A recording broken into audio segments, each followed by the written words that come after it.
Hello and welcome to Love, Dating, and Relationships for Spiritual Women. I am your host, Julie Grimm. I am a guide and healer within the Modern Mystery School and the lineage of King Solomon. And I'm really excited to have with me today, Jennie Lynn, who is a mindset coach specializing in women's empowerment and, of course, relationships. Hi, Jennie. So good to see you today. Perfect. Thank you so much, Julie. I'm really excited to be here. Yeah, me too. So let's just dive in. Before this call, we spoke at length about different topics and areas that you've really learned a lot in and you help your clients with. And we focused on self-worth. And I can definitely attest to relationships being a huge mirror for our own self-worth or lack thereof. Absolutely. So can you share a little bit maybe of your own journey with self-love in terms of relationships, and then maybe add in what you do with your clients and how you work with them? Yeah, absolutely. I feel like self-love and self-worth weren't terms that I really knew of for most of my life. I feel like I was kind of going through the motions. I was always wondering why relationships weren't working out for me, or I would look at other women and think, how are they doing this? Or like, how do they just not settle? Or how do they not take less than they deserve? And I always found myself really trying to please men or feel good enough for men, but I didn't really know the term like, oh, I don't have self-worth or I don't really love myself. It was more the opposite of, well, I'm nice and I have a good job and I would like do anything for anyone. So why isn't this working out? And so I was kind of in this victim mentality for a long time. And for many years, I surrounded myself with men that didn't respect me. And I always felt like I had to prove myself, or I wanted to look perfect, or I wanted to, just be accepted in some way. And I just found myself like going to great lengths to really get that outside approval. And it wasn't until I had a really big falling out with my primary group of male friends in Connecticut that I started to kind of think like, maybe this is a sign that like these aren't the right people, and maybe there's just nothing wrong with me. Maybe I'm around the wrong people. I moved across the country. I was living in Connecticut and I moved to California. And I really took that as, this is what will fix everything. So all my relationships are going to be better. And I know it sounds kind of crazy me saying it like this, but I think for so many of us, we just think like a new location or a new job or a new something will come in and erase what's happened to us, and perhaps even a new man, right? If you meet the one, then everything that happened before is wiped out and it doesn't matter. And even when I'm saying that, that really does really take our own power away. Like if we're putting it all on someone else to fix everything. So when I got to California, I quickly was involved with another man, seemed to be going perfect. I was like, here it is. I'm in the beautiful San Diego, California. Everything's going right. I met this guy. And then he ended up, dropping me. The rug was pulled out from beneath me. And I found myself at like the lowest I had ever been. But it actually forced me to like ask the question, really, like, what is going on in my life? Why is this happening again and again and again, when like all I'm doing is being nice and like doing whatever else someone wants? Being nice, basically not being yourself, actually. Exactly. It was just like, I'm like, but I'm blending in, but like, and I think I always like felt very proud of myself for that too, of like, I can get along with anyone. You can throw me anywhere and I can talk to anyone and I can get along with any group of friends, and I can go out and like party. I can do that, or I can like be with this group. But like, who was I if I could just be what everyone else wanted? And so I really didn't have a strong like sense of my own identity. And I think I was always blending because I really wanted that external validation. And so that, while it was just, a guy ghosting me again, and it was like the straw that broke the camel's back because I had been through so much. And I think because I just moved across the country and I just was like, I still can't believe this is happening to me. It was almost like, will I ever be happy? Seriously, will I ever be happy? And I felt stupid and I was shaming myself for it. Like, I just moved here and I'm already miserable. It's been 2 months. Like, what is the path for me? Yeah, well, you're hitting on so many important pieces for people, because I absolutely see this all the time. I'm on dating apps now, Mhm. and I'm a little bit cautious when I see, like, I just want to travel the world, new location every which way. I've done quite a bit of traveling and I'm all about traveling, but I absolutely think that it can be what you're talking about in some cases, where it's like escapism. And it's Yes. so interesting because what you're talking, there's nuance there, because new locations can be invigorating for us. They can give us kind of like a new lease on life, a new outlook. We can, like you said, surround ourselves with new friends, choose new behaviors. But if that's not accompanied by some internal shift, Yes. we just recreate our whole world. I have a teacher. She's so funny. It was back in the day when green cards were through a lottery. She's from Ireland, and her friend actually submitted her name into the Irish lottery to come to the US. She didn't have any real desire personally to come to the US, but she won this green card lottery. So she basically was like, okay, well, I guess I got to go. Yeah. But the way that she describes it is like she packed up her Irish suitcase and she put all of her belief systems and her ideas about who she was, and she packed it all up and she just brought every single piece of it over to the United States. So it was like Yes. she lived in a different continent even, but basically her outlook on life didn't shift. It didn't change at all. She just took it all from one extreme and brought it over here. Absolutely. And it's so funny because I actually drove across the country for my move. And as I think I was like in Arizona, and my friend that drove with me, I said, I just feel like California is the healing state. That's what I was calling it before I got there. And like, I laughed because yeah, it was the healing state, but I did not know what healing was. Like, I literally felt like it was just going to be this magical land and everything would get better. But when I found myself the most upset I'd ever been in my life, in the most beautiful place and away from everyone who I thought was ruining my life. I mean, that hit me so hard. I'll never forget looking outside and being like, wow, none of this matters. Literally, none of this matters. The ocean view, the palm trees, the perfect weather, the glamour, whatever, how good it looks on my Instagram, like literally nothing, none of it matters. And I think it was the first time where I was like, you know what, I'm going to open my mind and I have to figure this out, because it was like again, it really felt like I never would be happy. It was like how I was feeling, and I felt very misunderstood. And I was trying to make friends too, right? And from an outside perspective, a lot of friends that were meeting me, it's like, you're with the guy a month, what's the big deal? But for me, it was like, but no, I've been battling this my whole life, but I just didn't realize it. So the internal work, the healing, I had no idea, but San Diego is very open and all about healing. So it's like I couldn't have been dropped into a better place. And it was so meant to be that I landed there.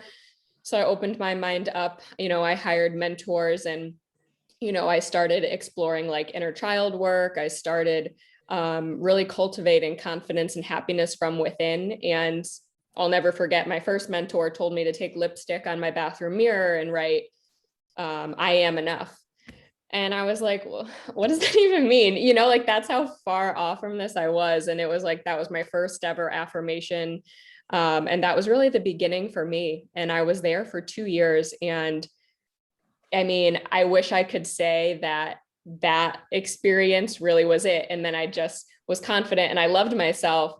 But no. And it really was this 2-year journey. So I had the kind of like my last toxic relationship, and I dove deep for about 6 months and I felt real good. And then I thought I made it again. Right now I'm good and I'm ready. And I said, well, now I'm done with these toxic men. I finally learned what a narcissist was, which was only what I was surrounding myself with for years. So at least I had the term for it. But I said, well, now I'm ready for the healthy relationship that I deserve. I want someone I don't have to second guess what they're doing, or are they talking to another girl? Are they lying to me? Like I had been surrounded by that for so long. And so I was really ready for that type of relationship. And it ended up being handed to me. And when I say handed, I mean dropped into my house. So one of my roommates, I ended up in a relationship with just before the pandemic. And this guy was not my type because he was a good person, essentially. So I wasn't even fully seeing this being a possibility. But this experience, I would say, would be more impactful even than this kind of last challenging, toxic one, because it was healthy. And so what I really like helping my clients with, because a lot of the women that come to me are like, I'm single, I'm done with like toxic men, I know my worth, I'm happy on my own. But what they don't feel prepared for is the healthy relationship. I asked them all, what would you do if the perfect man was dropped in front of you, ready to treat you right? And they all say they're terrified, like don't even know how to receive it. And so for a year now, I've been navigating that relationship and that breakup. And really now I'm looking back and seeing how I wasn't open to receive. So it was kind of that realization again of, you can't just say, well, I'm done with the bad relationships and now I want a good one, so now I'll just have a good one. Like, yes, I had worked on myself for 6 months. I was feeling really confident. I was feeling really good, but there was a lot more work that I needed to do on my self-worth, because underneath it all, I self-sabotaged a lot of that relationship. I second-guessed myself throughout it. I second-guessed him with no evidence. I had a lot of anxiety throughout it. And I look back and see just how closed off I really was all along. And, it took that relationship ending for me to like look back and see like, oh my gosh, I was blind. I was blind for so long. And that's not to say that, there were no mistakes on his end or anything like that, but I own, where I needed to dive deeper into my own work.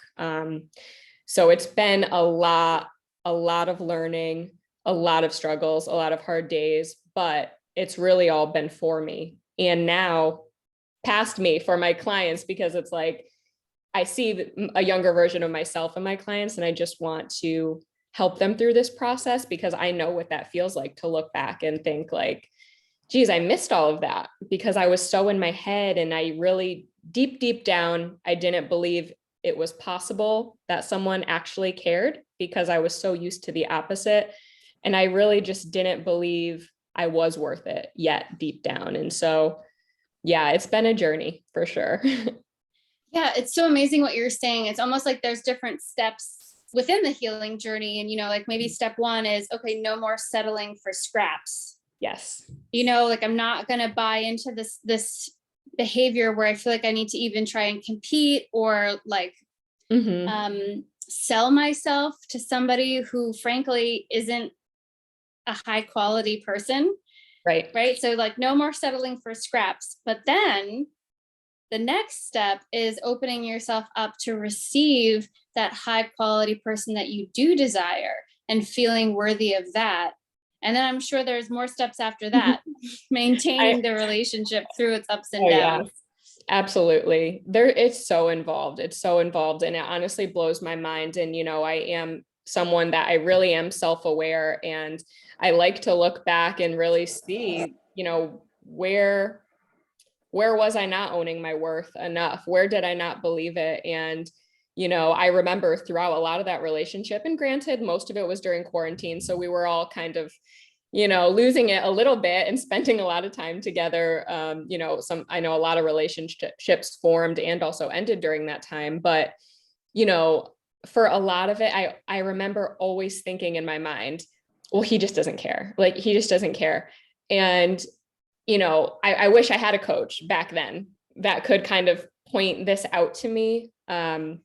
And I think that's why I'm so passionate about it now. And it's not to say that I'm sitting here with like all these regrets, because at that time, that was the best I could do. I was doing the best I could, and I had been through so much. And to just, then to be thrown into this healthy dynamic, it was like my nervous system, my body, my mind, like none of me knew what to do with it. It was like, I found myself thinking like, he must be doing like this, or like if he like visited a friend that was a girl, like to check on her. Like I remember it would pull me right back to my past of like male friendships I used to have that would like have a girlfriend, but then like be seeing other girls. And I would always be like, oh geez, like I wonder if like if like there's more going on with them, and it would be this spiral in my mind and I had no control over it. And he really was so patient with me. And I look back and it's like, wow, he really,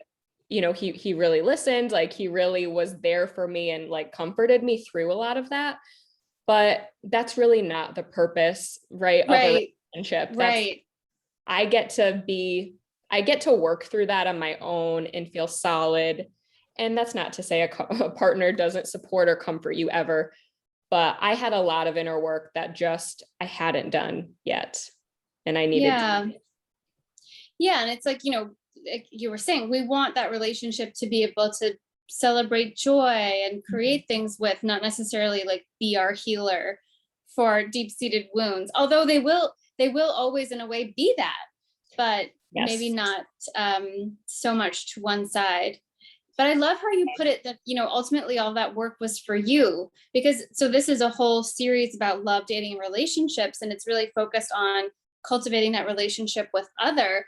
But ultimately, the benefits, even if you're not in a relationship, even if the relationship ends, even if whatever happens, the benefits stay with you because Yes. it's about you. And, like whether or not your self-worth work brings you a relationship this year or next year, or maybe 5 years down the line, or however long it takes, that's work that's now bolstering you in your life day in, day out to live a more, not carefree necessarily, but joyous, abundant, healthy life, like you were describing, with fewer of those worries and limiting beliefs. And I imagine too, like I know through my self-worth work, I've seen it reflected in relationships, but I've also seen it reflected in jobs, Mm-hmm. where I negotiate and ask for more money.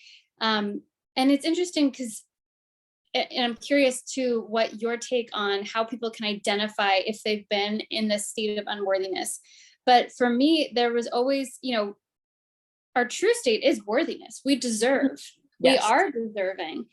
And so there was always this kind of dissonance, like a tension or a grinding against the way that I was treating myself, basically, and then showing the world to treat me, and then the truth of who I was. And that would create like pain and Yes. frustration and resentment, whether it's at a partner because I'm angry that they're not doing something that I expected or I wanted them to do.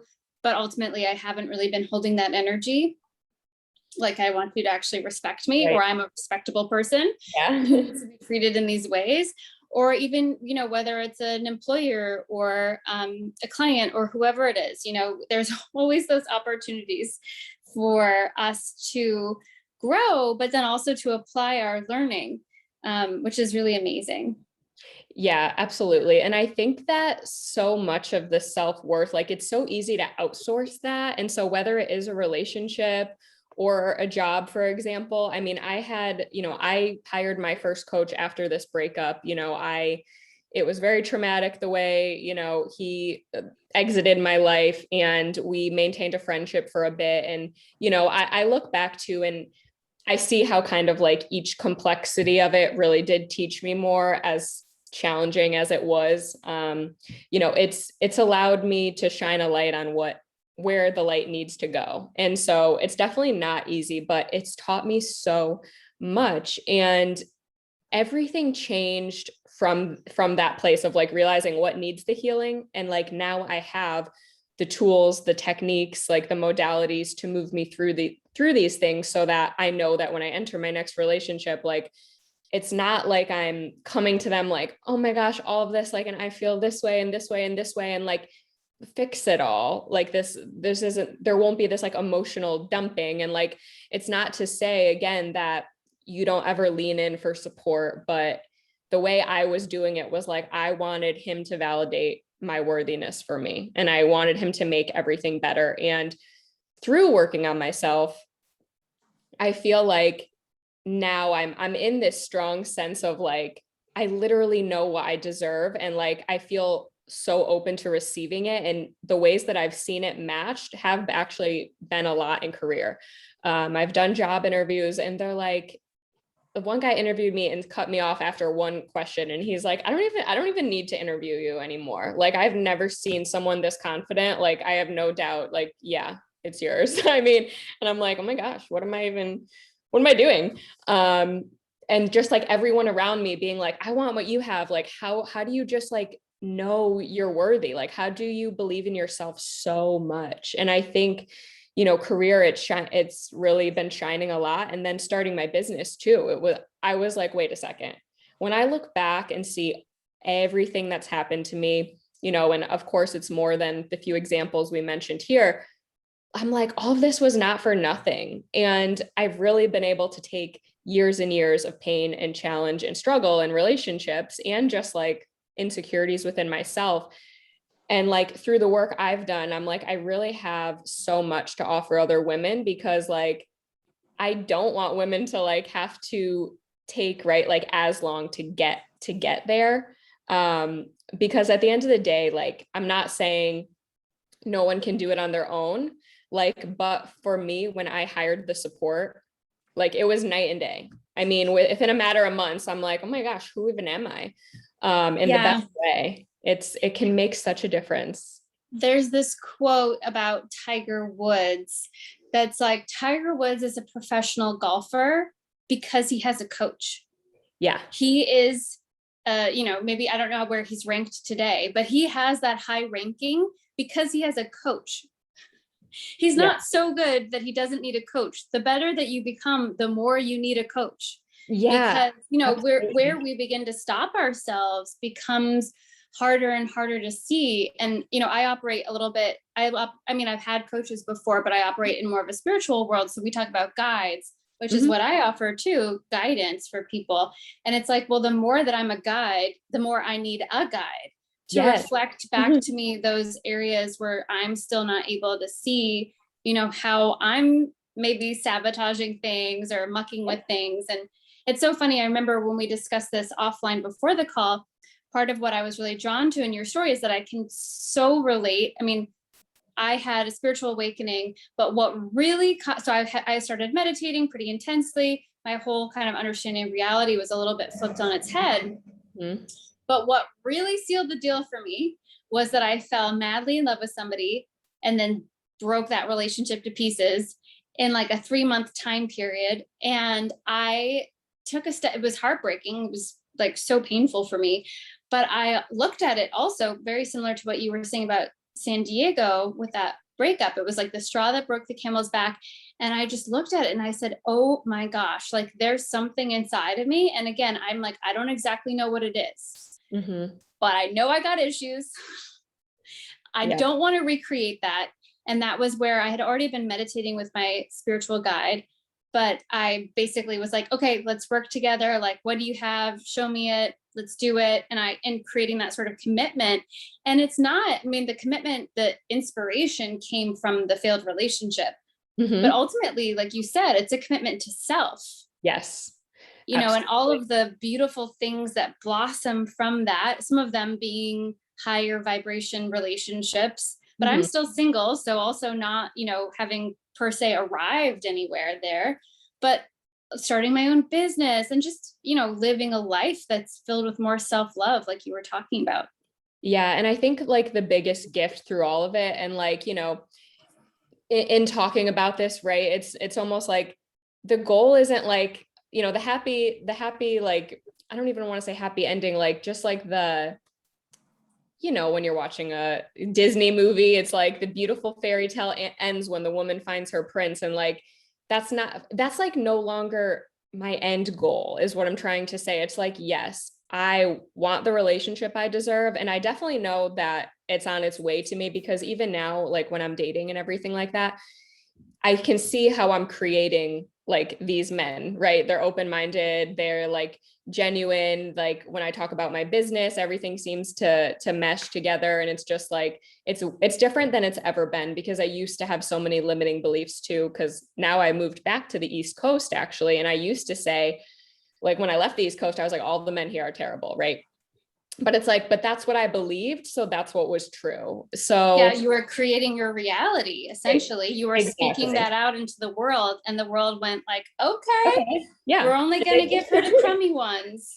Exactly. And so like, that's certainly changed. But the biggest gift through all of this has just been like how much I do love myself and like how good I feel in my own skin. Like if I don't work out for a week or if I eat a pint of ice cream or whatever, like I love myself through it all. And I think I just used to be so hard on myself. And, you know, obviously starting my business is probably the biggest accomplishment of my life. And like seeing the transformation my clients have and like really being able to collapse that time for them, it's like, I can't even express, I don't have words for it because I'm just like, geez, like this is so powerful. And I just want this for every woman. I want every woman to literally feel so good in their own skin and to just know their worth and know that they get to have it all. You get to have the job, the man, like it's not like, well, let me take this one because what if there's no one else? Like it's that attitude that prevents you from having what you truly want.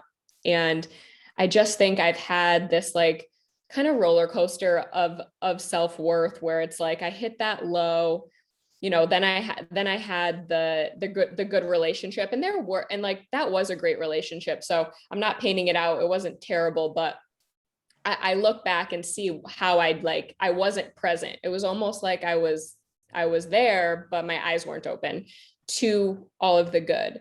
And it's very interesting because when that relationship ended, I like had no idea why. And I think so many women like, right, you could drive yourself crazy. Like, did they ever care? Da, da, da. You could go on and on. But I had a conversation with a prior boss of mine and she said to me, I said, well, ever since this one conversation, like the mood kind of changed and he had asked me if I would ever move back east. You know, and he said, well, you know, we look, we've stayed on the same page because he had moved back to the East Coast prior to me. So we were, you know, literally on opposite ends of the country. And he said, well, we've stayed on the same page. You know, Cali's great, but like, it's not home. What do you think? And I literally just got emotional and said, let's just talk about it another time. But like, and I'm not by any means saying like that moment made her, like that moment didn't break this relationship, but he did put himself out there. And I was still so blind that I didn't even see the significance of that conversation or of where it could have potentially gone. In my mind, I knew I would have moved for him and all these things, but here he is saying it. And I still was like, let's not talk about it because, and I actually, my boss really helped me dive deep. She said, well, why wouldn't you say like, what was on your mind? You said that you would move for him. If it continued, you would be open to it at least. And she said, why didn't you say anything? I was like, I was just afraid. And she said, well, why were you afraid? And as we dove down to the root of it, I said, well, actually, I didn't think it was possible that he actually cared. And she said, and then when I said that out loud, I was like, wow, after all this, like I still, with all the evidence that he did care, with all the evidence that he spent a week with me when he could have been with his family after just moving and all that, like all his effort and, you know, right. And of course he made mistakes. So I don't want to paint this out like I had this perfect human because no one is perfect, but I missed a lot of it. And that has been worse than the breakup has been looking back and wishing that I could have taken that in instead of wondering, you know, when he moved back east every day, I swear I was like, is today the day he's going to forget about me? Oh, I wonder if like he was with his family and then he met someone. And it's like, we all do this, like women, it's so easy to like go there. And that's what I hear a lot from my clients too. It's like, but I'm second guessing and I don't actually believe it's true. Like, how could it be true that someone wants to be with me? And like that right there is just such an invitation to explore your own self-love and self-worth. And like, that is what he showed me. And, you know, right, you can't rewrite the past. Things happen, people come in where they're needed. And like, at the end of the day, you know, he really did show me and he taught me that like, I do deserve someone great, you know? So it's like, yes, I went from like one extreme to another, like king of narcissism to like really genuine, kind-hearted man. I've seen both. But it really starts from within myself to have that experience. Yeah. I mean, and everything that you're saying too, it's about how our inner dialogue or belief systems colors the world that we see. So Mhm. somebody can be doing everything, saying everything, feeling everything, but if in our world we have this filter up that's Mhm. blocking our ability to perceive that, we're going to receive all of that information really differently. You know, it's like a Mhm. distortion. We talk a lot about your Yeah. ego, and your ego is basically the way that you relate to the world. And you can have a positive ego and a negative ego, but the negative ego especially is going to be distorting the way that you express yourself. So like your example of not telling them how you feel, Mhm. you know, the way that our belief systems prevent us from truly expressing who we are in the world, and then Yeah. on the other hand, like receiving that information back. And to your point about helping your clients, it's once you start to see it, you're like, oh my gosh, this has Yes. been running the show for I don't know how long. And I hear you. It's such valuable and such important work, because why live one day longer like that? Absolutely. Why spend one more day than necessary letting that dirty, dirty filter run the show and prevent you from feeling the love that is there, that's already there, that you don't need to Yeah. go out and seek and get? Yeah. Simply open yourself up to receive. Actually, that just reminded me of there's a Rumi quote, which is, do not seek for love, but find all the barriers within that prevents you from experiencing love. And how much more true could it get? Absolutely. Yeah, because I consider myself, here I am telling my story openly, and like I've always say I'm an open book. I'll express it all. So I always just like kind of envisioned myself open, like I'm open to receive. But no, like not, I was not. I mean, literally to have someone like I would have the words in my mind, and even I wanted it so controlled. I remember when he was coming, and it was actually 4th of July week last year. I came to Connecticut from California. He met me down there, and I was like, all right, we'll have like a couple good days, and we'll like get back and like to what we had in California. And then when like we're both feeling like really good, then I'll tell him that like when my lease is up, I'm open to moving here. So I kind of had like this controlled plan in my mind. But in fact, the first night we were together was when he started that conversation and said, we've really stayed on the same page. Like, Callie's great. It's not home.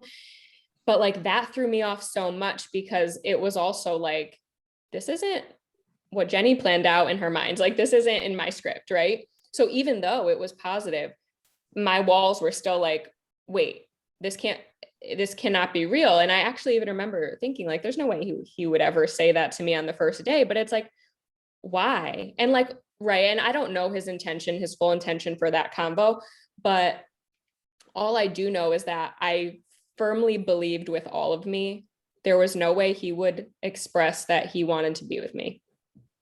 I mean, that's what I believed. And so when he tried, or when it seemed to be going that way for me, it's like, well, let's just talk about it another, like I'm running. I really ran from it.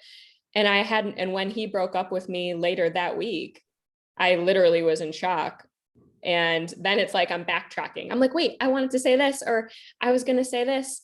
And Mm, it seemed to be that after that conversation, like the energy dynamic changed, and I kept trying to like get us back to that like happy feeling. Cause I'm like, no, we've got to be like really getting along, and then I'll tell him how I feel. So it was just like this internal battle for a week. And then when it ended, I really didn't get it. But as I was expressing it to other people, and like my boss really was the one that said, wait, he like put himself out there and you just like didn't say anything. She goes, and you didn't say anything the next day or the next day. And I'm like, I literally would go in the bathroom and be like, okay, so just like express how you just tell him, like you just lived with him, like you just quarantined together, you can tell him. But I like physically couldn't get the words out. And when I looked deeper, it really was because like I did not believe someone actually could care about me. And like that's where I was at that time. And like I get to honor, that version of myself that was in that place, and know that like at that time that was the best I could do. And like it very painful, but I needed that, because I mean, I don't even think I would have hired my coach if this breakup didn't happen. And like, as we're talking about this mirroring and self-worth, this is like my exact story, is that when we broke up, he said like we could kind of keep things casual. And I'm sure many women are used to hearing that, well, I don't want a commitment, but like we can do whatever. Or like, and since I was realizing what I was losing at the time, I took less, right? Even after all this of like, I'm not going to take less than I deserve and I want a healthy relationship. I chose not losing him. I chose to disrespect my self-worth and really betray what I needed to keep him. And from there, what do we think mirrored that, right? So now I'm not treated as a priority and I'm not treated like very worthy at all. I'm treated how I used to be treated. So it's just like and I dealt with that for months. And I don't believe it was ever his intention, this is still a good person. I don't believe it was ever his intention to hurt me, but really it was like I disrespected myself and I fell back into what I was used to accepting because I thought that would be better than him walking out of my life permanently. But I think, again, it's just another big lesson of like, and another one that I learned the hard way is, the self-betrayal is worse than the breakup. Like when you betray yourself, nothing hurts more than knowing like you turned your back on your own needs, especially after a year or so of deep work. So hard lessons. Those are really hard lessons. And it's so amazing that you're working with people so that they don't have to learn it quite in that same hard way. But everything you're talking about, I can relate a lot in that self-abandonment because we're afraid of being abandoned. But it's like, well, we just abandoned ourselves. So there's nothing left now. The relationship doesn't actually really exist in the way that would serve us. So we've abandoned ourselves for what? Something that's painful and destructive? Great. Yeah. And as it continues, as it continued, it was almost like all the thoughts that I had in my mind for a long time when we were together of like, well, he doesn't care. I wonder if he won't talk to me. It was like all of that really did come to life. And it's painful to watch like your fears in front of you of all of a sudden it's like, we'll hang out and then I don't hear from him and it's like, and you want to put that on the guy and you always want to be like, oh, well, I can't believe him and all this stuff. But like, right. But I disrespected myself and like, I know my worth and I've just abandoned it. And so it's just like, it is very difficult to stand in that and say like, if you're not available to treat me exactly how I deserve to be treated, then this will have to be it, right? That is a very difficult thing to do, but I know that would have been the correct thing to do. However, I didn't have it. I didn't have that strength then. And so that's really where I'm at now. And I think through all of this, right, again, it's only made me stronger. It's only given me more to help other women because again, that self-abandonment and self-betrayal is so painful. And, I think now even more, I know when something challenging comes up, it's like, I have the faith and the trust that it's happening for me and not to me anymore. And so no matter what, right, like there's still been challenges, like I've never made it fully and I'm still learning and I'm still growing. But at the end of the day, like I have like 1,000% confidence that I'm being guided, supported, and that like everything that comes into my life is teaching me and is helping me continue to further strengthen my self-love and my self-worth. So I'm grateful for all of it. It's such a powerful reframe. What, you said it in the beginning too, but about moving from sort of victimhood where it's so easy to blame the man. The truth is, and, in the spiritual community that I'm part of, we talk a lot about how female energy sets the tone. It's the container. It creates the form of things. And so we often, as women, I know we like to say, oh, the man didn't do this, the man didn't do that. But what you're saying is so powerful because it's taking ownership for your part within that. And as women, from an energetic perspective, that's actually even more powerful, because the truth is that we oftentimes set the tone. Like men, not, it's not about better, worse. Like we're not so much more powerful than them, but we kind of are, because we steer things. And so if we set the bar this high, that's how high they go. If we set the bar that high, I mean, they might say that's not for me, which is what our fear is, but they also might say, okay, that's how high I'll go. Yeah, absolutely. And I think once I turned my back on myself, it got even worse. And I think I just kept being like, oh, but I can trust it, like, let's go back to where things were. But it's like, right. But like when I attracted him into my life, I was very confident, and I was like, this is who I am. And like, I'm Jennie. And I was like feeling so great. And like, here I am, I attracted someone into my life that was like all about it, and I'll never forget, soon after getting together, he said, I really like you. And more than that, I respect you. And I'll never forget that, and I remember being like, what is that? What is respect? Because at that time, I just didn't know how to even receive that. And when we broke up, I said, like, as I was like realizing like, wow, like he really did care and he really did treat me so well, I said, well, thank you for, like, no one's ever been so nice to me. Like no one's ever treated me so well. And he said, it's easy, it's easy to treat you right. And like, that will stick with me forever, regardless of, this relationship and how it ended or anything we've gone through. It's like, I have that with me forever. And like, he didn't give that to me. I know he was really speaking like to the own self-worth that I have like deep within me. And like, that is something I'll take with me forever, is like, it is easy. It gets to be easy. You get to have what you want. It's like, yeah, it all stems from within. And so it's like this whole journey that I've been on and will continue to go on, obviously. Yeah, it's been something, and it's been a short amount of time. It's really been like 2 years. And I feel like I've talked about 10 years worth of things. But like the amount of progress, because, we have just a few more minutes now, but I think a lot of people have it in their minds that they can't change, that it's too late. So, if you have clients that feel that way, what's the kind of advice that you give? Or I think even just your story is proof that it can change, and it doesn't have to take forever.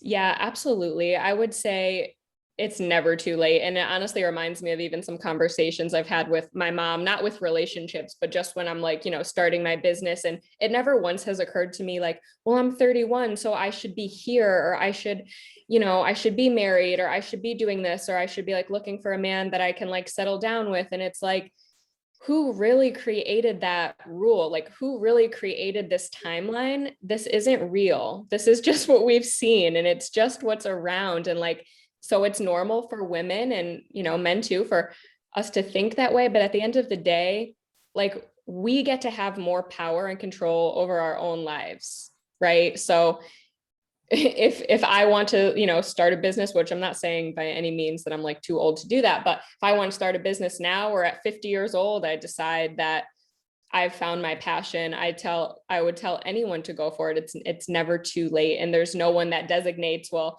it's too late for you, because, and I have people in my life, and not even just like business related stuff, but I have people say to me like, wow, like, what have you, because it's a complete 180. And I was even reflecting about it as I was driving over here, driving back home to get to this call. It was like, I just picture who I used to be, and I really do send her love. And I talk a lot about transformation in my business. And it's not like, ooh, I was a mess, I was insecure, I was like making the wrong choices with men, I was partying, all these things, like, ooh, I was bad. No, like, that Jennie really just did not know how amazing she was.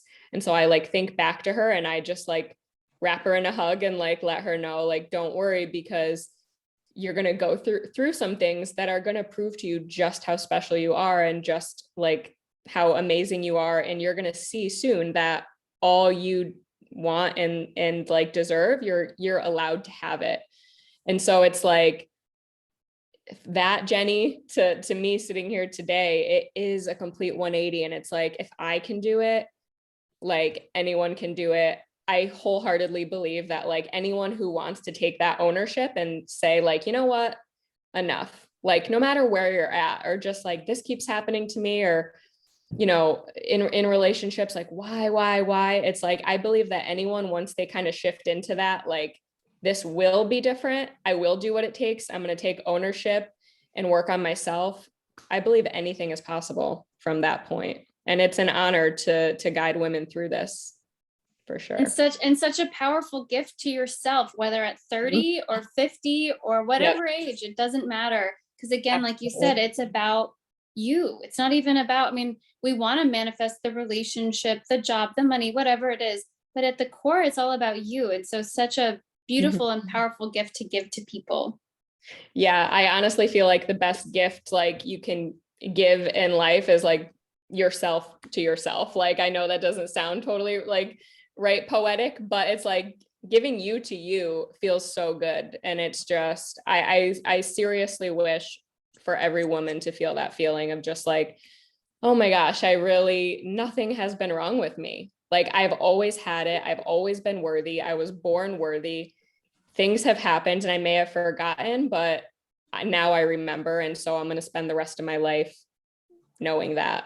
And I just think it's powerful. And so great to light that way for other women too, to bring that service full circle and Absolutely. support other women with that, because it is so vital and so necessary. And also, men desire that.